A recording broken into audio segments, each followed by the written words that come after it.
Hey guys, welcome back to my channel. Today I'm back again finally for another review of the long-awaited second season of Maîtresse de Homme marié.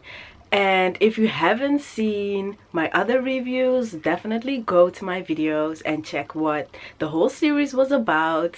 And let's just get into this episode because season 2 is full of promise. So the second season actually starts off with the message that it's now 6 months later, and unfortunately we also see a scene where you see Biram chasing Jalika, but it's basically a ghost and they're in the desert, so I assume that she's dead.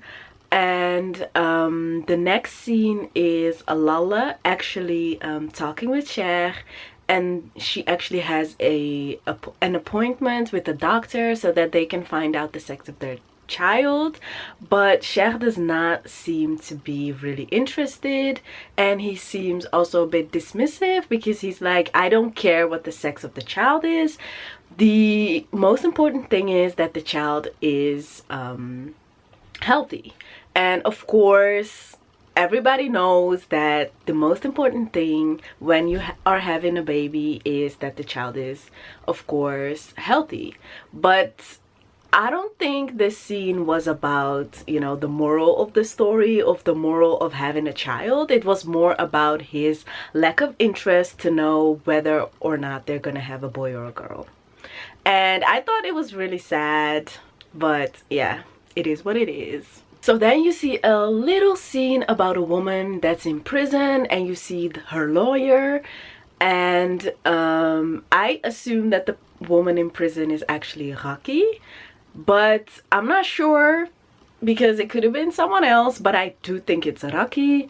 And I'm also really interested in knowing about the lawyer because she seems like she's gonna, you know, like add some new things into the show. And of course she's the one that has to, you know, represent Rocky. So what's her take on it, and how is this gonna unfold eventually? And I also want to know, because you saw that the woman was actually hooded, so we could not see her face. And also they were talking about what they were going to eat, I believe, which is also a bit weird, right? Because the lawyer was actually telling the guard that she still was not able to talk with her family, and how hard it is, I think. So I'm so curious to how this is gonna unfold. Then you see the sad well, I think it's sad because you see Admo or Mustafa actually recording a song, and oh my god, you can just see the heartbreak on him. And the next scene was really interesting because we saw Jalika's mom praying, and you saw Bebe Malik, who has grown up into a handsome little boy, and then Biram came in and he actually gave Jalika's mom money. And she was actually, you know, reluctant to take it, and she was saying that you know, the money you gave me yesterday hasn't finished yet. So I assume that Biram is actually giving her money daily. Like he is a changed man, guys. And yeah, I'm so sad about Jalika passing. Like, I can't believe it.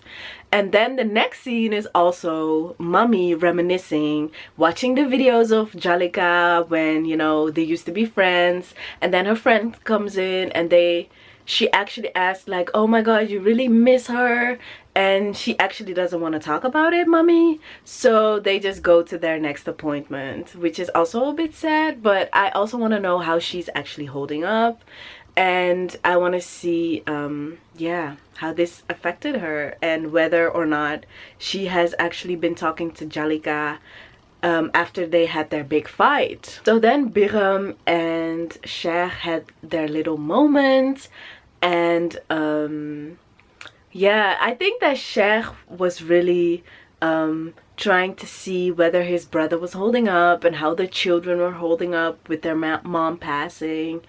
And yeah, they just had their brother to brother moment.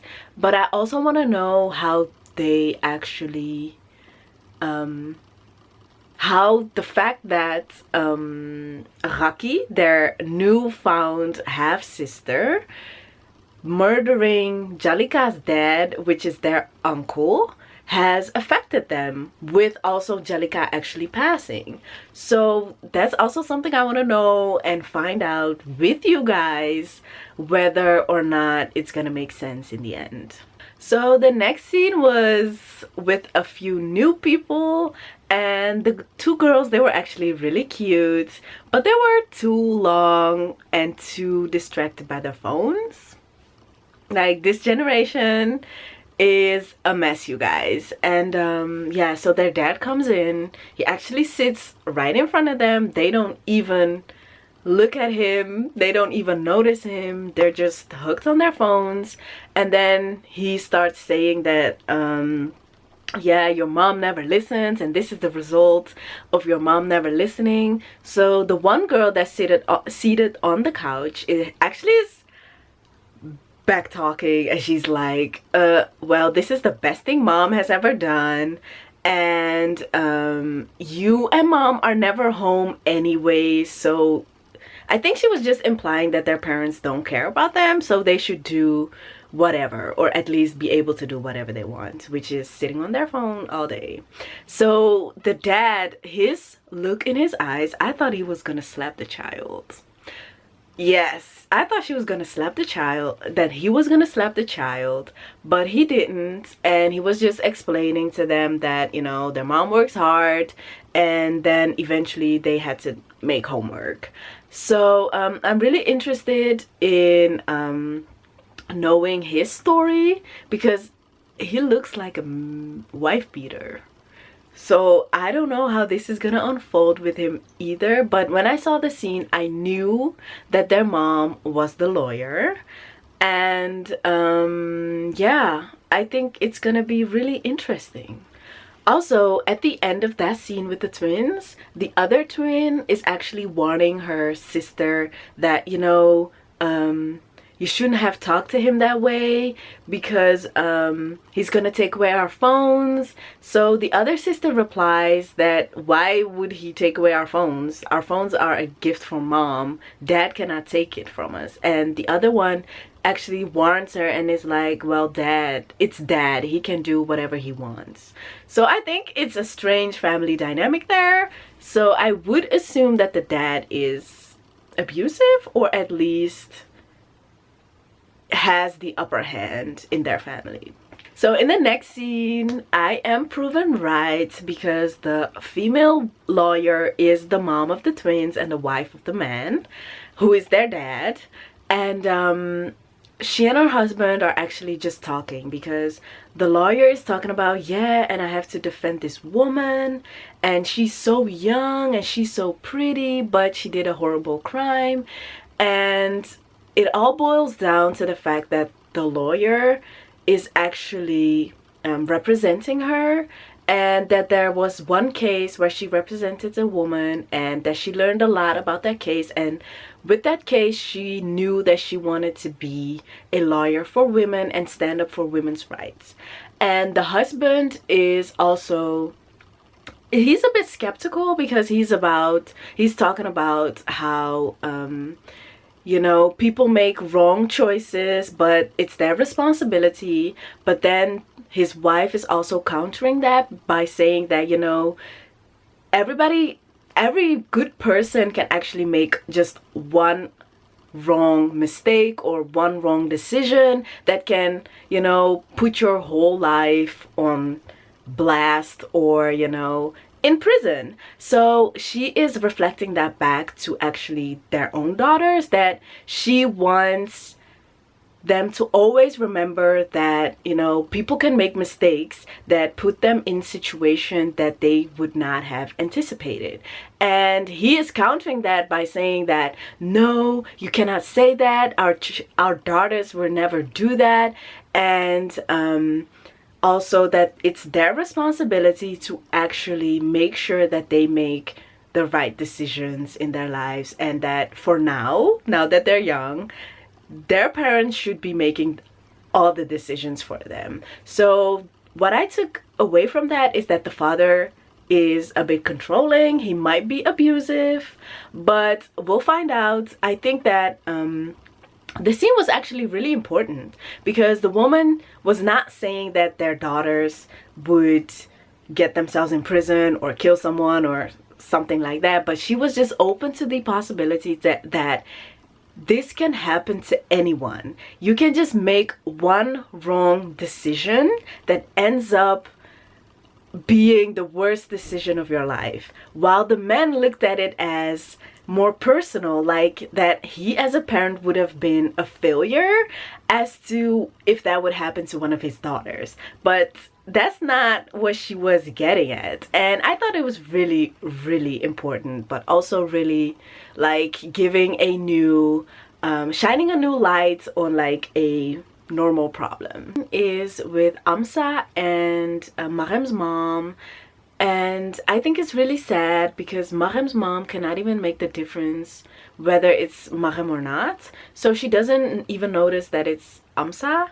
And I think that's also a display of how close Amsa and Marem are, because Amsa did not even hesitate to actually correct the mom and say that, no, it's me, Amsa, your favorite niece. And yeah, so she took the role of Marem, and she told her mom that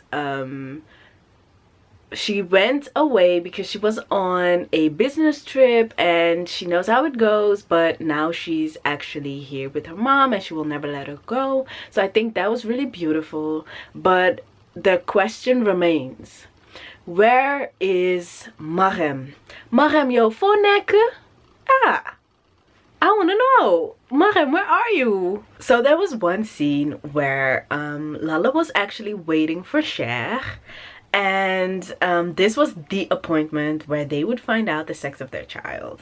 And we all know that Cher was not interested in knowing this, and I did not expect him to come.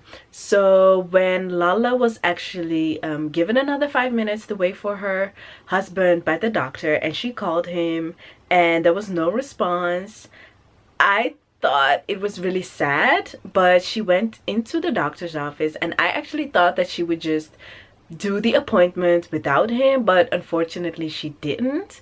And the doctor could sense that this was wrong, or maybe he just thought that finding out the sex of your child should be something you do with your husband. So he was like, let's do this appointment same time, same day, but next week. But Lala didn't know whether or not to say yes or no, so she was like, I don't know. And I thought this was really sad because, I mean, she's already there, her belly's already there, the doctor's already there. Just find out the sex of your child. If, you know, Cher doesn't ask about the sex of the child or how the appointment has been, you know, if he doesn't ask about that, don't tell him. Just keep it to yourself. When you're gonna push out the child, he's gonna find out whether it's a girl or a boy. So I thought that was a bit, you know, like, but you know, I'm on the outside looking in, so I can't say anything. I have not been in that position, and you guys better pray that I never get into that position, you know. But even if I would be in that position, I would just take the appointment, find out the sex of my child, and just go with it. So the last scene is Cher coming home really, really late or really, really early, and Lala's waiting for him, and she is just tired of not confronting the thing that has been between them for, I think, 6 months now, because Marem has been gone for so long and he has been missing her. But the conversation was not about that. And well, actually Lala just dropped a bomb and she asked for a divorce. And I think that in Senegalese culture, that is like the biggest cliffhanger of every damn show. give me a divorce. I want a divorce. And she said it in these simple words. Maima samabat. And literally it just means give me my voice. Yeah, it literally means give me my voice, but it means I want a divorce or divorce me. And I am so curious to know whether Cher is going to divorce Lala easily, or whether he's going to make it really hard for her, or what else is going to come to play.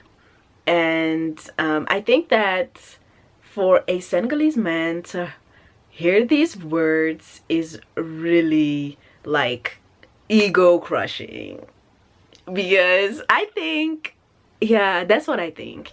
And I might talk about this later when we find out what happens and how Cher is going to react to Lala asking for her voice back. Thank you guys for watching, and let me know what you think of the first episode of the second season of Maîtresse and I marié. If you have any questions, let them know below. If you want to know more about the first season, check out my other videos that I will insert somewhere in this video. And I really hope that on Monday we will have episode 2 and that I will make a video also. And oh yeah, so this quick thing that I want to say to you guys, please be careful out there, because we got a virus that has been hunting us all over the world. So wash your hands, wash everything. Be careful. Don't go into spaces with a lot of people. If you're sick, please stay home for yourself, but also for others. Not everyone has a great immune system, but we cannot see that from the outside. And just keep yourself and other people safe. Yeah, I'll be working from home for like at least 2 weeks. So I hope that I will also have time to make more videos related to Maîtresse and I marié, and that is how I want to end this video. Don't forget to like, comment, and subscribe. Go to Senegalese for my latest blog posts, and don't forget to follow me on Instagram. See you guys on Monday or Tuesday for the next episode. Be safe, because it's a war zone out there.